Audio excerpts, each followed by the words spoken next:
நீங்கள் உங்கள் கடைசி சுவாசத்தை சுவாசித்த சில நிமிடங்களுக்கு பிறகு உங்கள் ஆத்துமா நித்தியத்திற்குள் செல்லும். அதற்கு நீங்கள் தயாரா?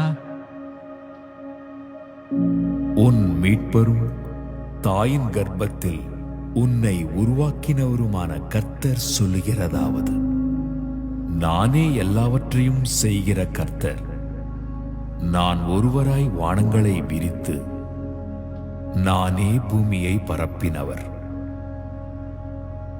நீ என் பார்வைக்கு அருமையானபடியினால் நான் உன்னை சிநேகித்தேன்.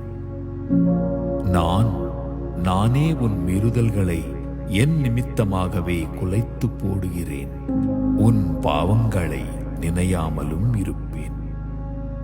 பூமியின் எல்லையெங்கும் உள்ளவர்களே, என்னை நோக்கி பாருங்கள், அப்பொழுது ரட்சிக்கப்படுவீர்கள். நானே தேவன், வேறொருவரும் இல்லை. நீங்கள் யார் என்பது பொருட்டல்ல, நீங்க செய்கிற காரியம் என்னவென்பதல்ல. இயேசு உங்களை நேசிக்கிறார். அவர் இல்லை என்று நம்புகிறீர்களா? தேவன் இருக்கிறார் என்பது உண்மை. அவருடைய அன்பு உண்மை. நித்திய காலமாய் நம்மோடு கூட இருக்க விரும்புகிறார், பரலோகத்தில் அவரோடு கூட. வேதம் நமக்கு போதிக்கிறது என்னவென்றால், ஒருவனும் கெட்டு போகாமல் எல்லோரும் மனம் திரும்ப வேண்டும் என்று விரும்பி எல்லா மனிதர்களும் ரட்சிக்கப்பட வேண்டும். அவரை அறிகிற அறிவை, சத்தியத்தை அறிய. சத்தியம் என்றால் என்ன? நாம் மிகுந்த நிச்சயமற்ற இந்த உலகத்தில் வாழ்கிறோம், பல பொய்களாலும் பல மதங்கள். ஆனால் இயேசு சொல்லுகிறார், நான் சொல்லும் இந்த வார்த்தை ஆவியும் ஜீவனுமாய் இருக்கிறது. நீங்கள் என் உபதேசத்தில் நிலைத்திருந்தால் சத்தியத்தை அறிவீர்கள், சத்தியம் உங்களை விடுதலையாக்கும்.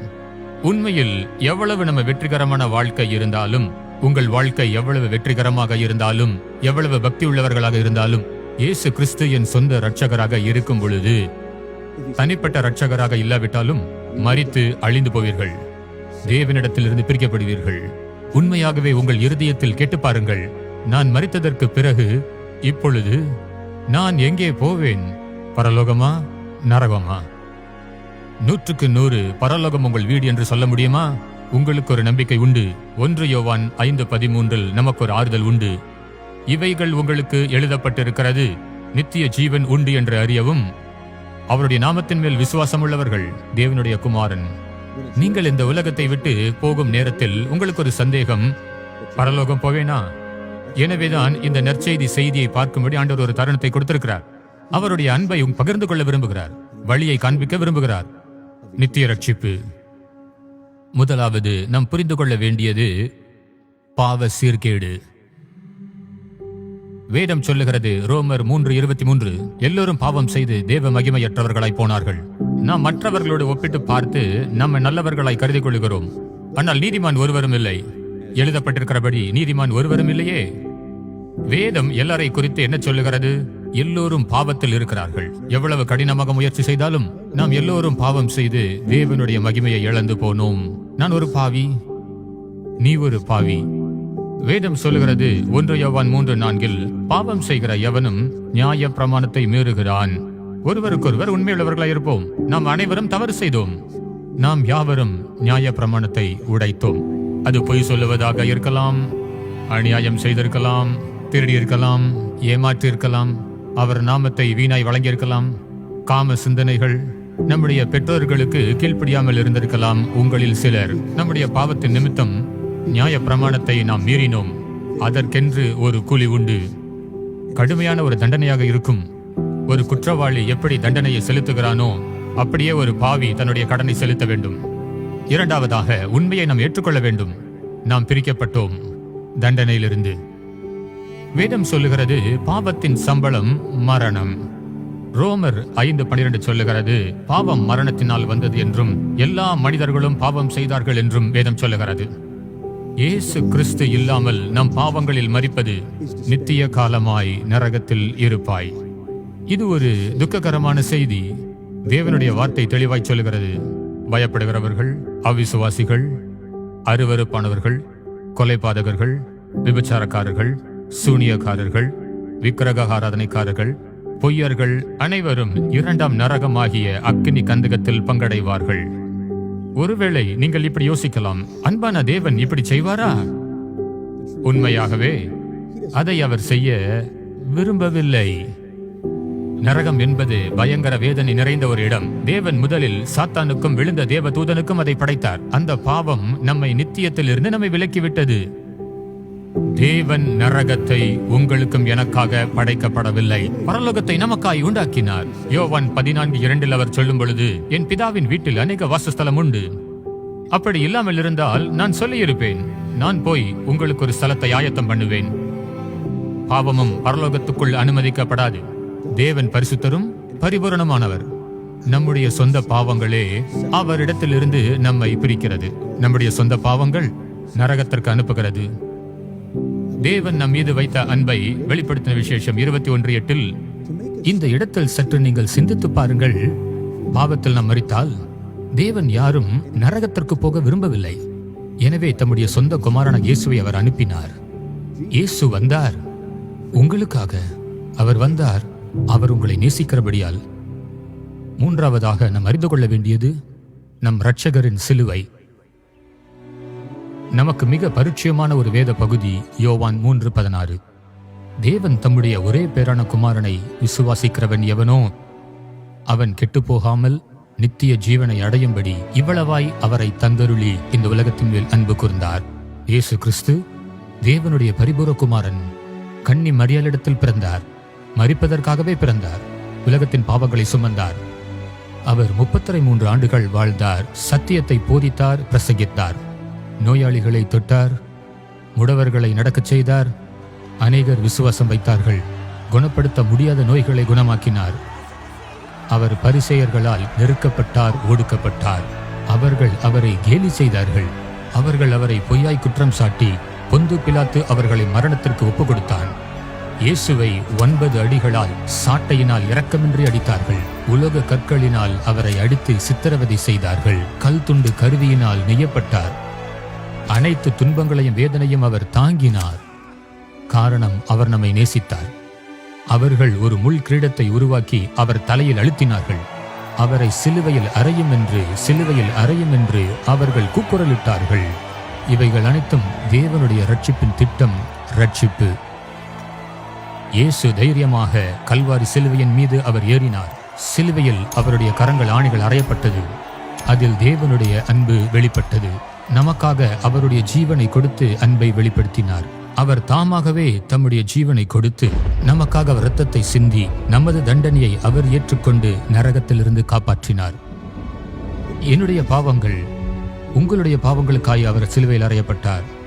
நான் விசுவாசிக்கிறேன், அந்த சிலுவையில் தொங்குகிற ஒரு விசேஷித்த நேரத்தில் அவர் இப்படியா யோசித்திருப்பார் உங்களை குறித்து. அவர் உங்களை நேசித்தார், உங்களுக்காய் மரித்தார். அவர் 3ஆம் நாளில் ஜெயத்தோடு உயிர்த்தெழுந்தார். இப்பொழுது ரட்சிப்பை வழங்கினார். வேதம் சொல்லுகிறது, ரோமர் 6:23 படி, பாவத்தின் சம்பளம் மரணம், அது கெட்ட செய்தி. ஆனால் தேவனுடைய கிருபையோ நம்முடைய கர்த்தராகிய இயேசு கிறிஸ்துவினால் உண்டாயிருக்கிற நித்திய ஜீவன். இதுவே நற்செய்தி. இயேசு சிலுவையில் செய்ததன் மூலம் தேவன் உங்களுக்கு ஒரு பரிசை வைத்திருக்கிறார். அது நித்திய ஜீவன், பரலோகத்தில் அவரோடு. பரிசு என்பது அன்பினாலே இலவசமாய் வழங்கப்பட்டது. அதை சம்பாதிக்க முடியாது, அடைய முடியாது. நீங்கள் சம்பாதித்தால் அது பரிசாகாது. வேறொருவர் அதன் விலையை செலுத்தி அதை உங்களுக்கு தருவார். நீங்கள் தான் அதை தேர்வு செய்ய வேண்டும். தேவன் உங்களுக்கு அருளும் பரிசோ நித்திய ஜீவனை ஞானஸ்தானமோ பணமோ தேவாலயத்தின் செல்வதன் மூலமாய் பெற்றுக்கொள்ள முடியாது. நம்முடைய நற்கிரியைகள் நம்மை பரலோகத்திற்கு அழைத்து செல்ல முடியாது. இது ஒன்று இயேசு கிறிஸ்துவின் மூலமாய் அவர் கிரியத்தை செலுத்தினார். கர்த்தருடைய வார்த்தை தெளிவாய் சொல்லுகிறது, கிருபையினாலே விசுவாசத்தை கொண்டு ரட்சிக்கப்பட்டீர்கள். இது உங்களால் உண்டானதல்ல, இது தேவனுடைய ஈவு, கிரியைகளினால் அல்ல. இயேசு சொன்னார், நானே வழியும் சத்தியமும் ஜீவனுமாயிருக்கிறேன், என்னை அல்லாமல் ஒருவனும் பிதாவினிடத்தில் வரான். அப்போஸ்தலர் 4:12 படி, நாம் ரட்சிக்கப்படும்படி வானத்தின் கீழெங்கும் மனுஷருக்குள்ளே அவருடைய நாமமே அல்லாமல் வேறொரு நாமம் கட்டளையிடப்படவில்லை. அது இயேசுவால் மட்டுமே. இப்பொழுதும் நாம் செய்ய வேண்டியது ரோமர் 10:13 அவர் நமக்கு வாக்களித்திருக்கிறார், கர்த்தருடைய நாமத்தை தொழுது கொள்ளுகிறவன் எவனோ அவன் ரட்சிக்கப்படுவான். நண்பரே, அவர் பரலோகத்தில் தம்முடைய கரங்களை அன்போடு விரித்துக் கொண்டு நீங்கள் விசுவாசத்துடன் அவரிடத்தில் வந்து அவரை தனிப்பட்ட இரட்சகராக ஏற்றுக்கொள்ள அவர் காத்திருக்கிறார். வேதத்தின்படி இயேசு கிறிஸ்துவை நீங்கள் ஏற்றுக்கொண்டால் அவர் உங்களுக்கு அளிக்கும் ரட்சிப்பை நீங்கள் ஏற்றுக்கொள்ளும் போது உங்கள் மரணத்திற்கு பின்பு எங்க போக போகிறீர்கள்? ஆச்சரியமான பதில், அது பரலோகம். கிறிஸ்துவை நிராகரித்து அவர் சிலுவையை செய்ததை ஏற்றுக்கொள்ளாமல் போனால் உங்கள் நித்தியத்தை எங்கே செலவழிப்பீர்கள்? துக்ககரமான பதில், அது நரகம்.